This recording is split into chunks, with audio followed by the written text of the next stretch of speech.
नमस्कार दोस्तों, SMD channel के अंदर आपका बहुत बहुत स्वागत है।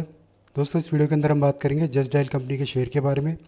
जैसे कि आप अपनी स्क्रीन पर देख पा रहे हैं दोस्तों, फ्राइडे के सेशन के दिन एक पॉजिटिव ट्रेंड के साथ इसकी क्लोजिंग हमें 832 पर देखने को मिली थी।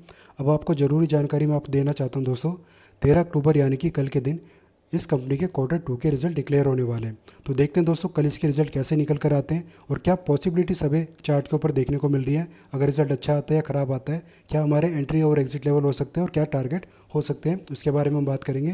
लेकिन उससे पहले एक बार मार्केट कैप अगर हम देखें 7,000 करोड़ का देखने को मिल जाता है। फेस वैल्यू 10 है, PE रेशो इस वक्त 11 चल रहा है। और मेन चीज़ दोस्तों प्रॉफिट, पिछले Q1 का जब प्रॉफिट निकल कर आया था कंपनी का वो 160 करोड़ का था दोस्तों। अगर 160 करोड़ के लेवल के आसपास या थोड़ा सा ऊपर नीचे रिजल्ट आ जाता है तो रिजल्ट डिसेंट माना जाएगा दोस्तों। बाकी कल पता चल जाएगा हमें रिजल्ट बढ़ता हुआ, मतलब प्रॉफिट बढ़ता हुआ हमें देखने को मिलेगा या घटता हुआ देखने को मिलेगा। हालांकि उम्मीद तो यही है दोस्तों कि इसी रेंज के आसपास ये रिजल्ट आ सकता है। बाकी कल पता चल जाएगा हमें फाइनली। अब जरा हम चार्ट पर चलें दोस्तों, चार्ट पर पहले हम अपने इंपॉर्टेंट लेवल्स देख लेते हैं। ये डे चार्ट है इस वक्त आपकी स्क्रीन पर। ऊपर में रेजिस्टेंस है दोस्तों 962 पर पहला, उसके बाद फिर 1037 दूसरा रेजिस्टेंस है। नीचे में सपोर्ट पहला 800 पर है और दूसरा 695 या फिर आप 700 भी इसको मानकर चल सकते हैं। तो ये इंपॉर्टेंट सपोर्ट और रेजिस्टेंस है दोस्तों आने वाले टाइम के लिए हमारे लिए। अब दोस्तों जैसा कि हम चार्ट पर देख पा रहे हैं, इस वक्त शेयर का प्राइस जो है अपने डे चार्ट पर चल रहा है और 200 दिन का मूविंग एवरेज इस वक्त ऊपर है।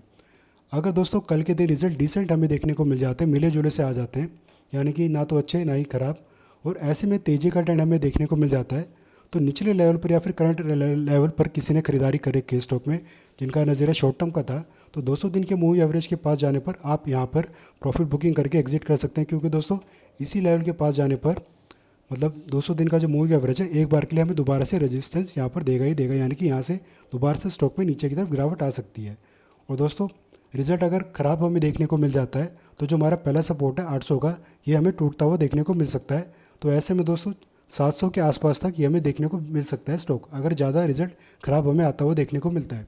तो दोस्तों रिजल्ट अगर ख़राब आ रहा है तो हम पहले सपोर्ट को अवॉइड करके दूसरे सपोर्ट के आसपास, बिल्कुल इसके पास नहीं दोस्तों, बिल्कुल इस रेंज के मतलब आसपास जाए, जैसे 715 25 मैक्सिमम 25 तक आप मान के चलिए, 695 से लेकर 725 इस रेंज तक जब भी स्टॉक हमें गिरता हुआ देखने को मिल जाता है। और RSI दोस्तों ऐसे में 25 और 35 की रेंज के बीच में हमें देखने को मिले, हो सकता है 25 से भी थोड़ा सा नीचे चले जाए, लेकिन फिर भी 25 और 35 का लेवल दोस्तों माना जाता है RSI के लिए डे चार्ट के ऊपर। बाइंग साइड में अगर हमें पोजीशन बनानी हो तो जब भी RSI का लेवल हमारे फेवर में हो और दूसरे सपोर्ट के पास हमें देखने को मिले शेयर का प्राइस। और तीसरी चीज़ आप एक जरूर ऐड करिएगा दोस्तों ऐसे में, इसमें वो है कैंडलस्टिक पैटर्न। कोई बुलिश कैंडलस्टिक पैटर्न बन जाता है, मान लीजिए स्पिनिंग टॉप कैंडलस्टिक पैटर्न बन गया, कोई भी कैंडलस्टिक पैटर्न बनता है, तो इसके लो पर आप अपना एसएल लेकर शॉर्ट टर्म वाले अपनी खरीदारी करके चल सकते हैं और टारगेट ऊपर में 800 के आसपास तक लेकर चल सकते हैं। और लॉन्ग टर्म वाले भी सेम स्ट्रेटजी को अपनाकर अपनी पोजीशन क्रिएट कर सकते हैं, लेकिन एसएल थोड़ा सा दूर लेकर चले या फिर अवॉइड करके चले कि अगर आपका नज़रिया वेरी लॉन्ग टर्म का है इस स्टॉक के अंदर। तो दोस्तों ये सिनेरियो रहेगा हमारे बाइंग साइड में जाने के लिए। और वहीं अगर दोस्तों रिजल्ट बहुत ही ज़्यादा अच्छा हमें देखने को मिल जाता है तो आने वाले टाइम में दोस्तों ये अपने जो रेजिस्टेंस लेवल के पास तक जाता हुआ हमें देखने को मिल सकता है। तो जब भी अपने रेजिस्टेंस लेवल के पास 962 और 1000 के जो ऊपर में रेजिस्टेंस है, इस रेंज के पास तक चला जाता है शेयर, तब शॉर्ट टर्म वाले यहाँ पर अपना प्रॉफिट बुकिंग करके एग्जिट करें। दोस्तों मैं फिर से आपको बता दूं, अगर रिजल्ट डिसेंट आ रहा है, ठीक ठाक आ रहा है, तो प्रॉफिट बुकिंग करेंगे 200 दिन के मूवी एवरेज के पास। अगर रिजल्ट बहुत अच्छा हमें देखने को मिल जाता है तो जो ऊपर के रेजिस्टेंस लेवल है शॉर्ट टर्म वाले, यहाँ पर अपनी पोजीशन को स्क्वायर ऑफ करके चलेंगे।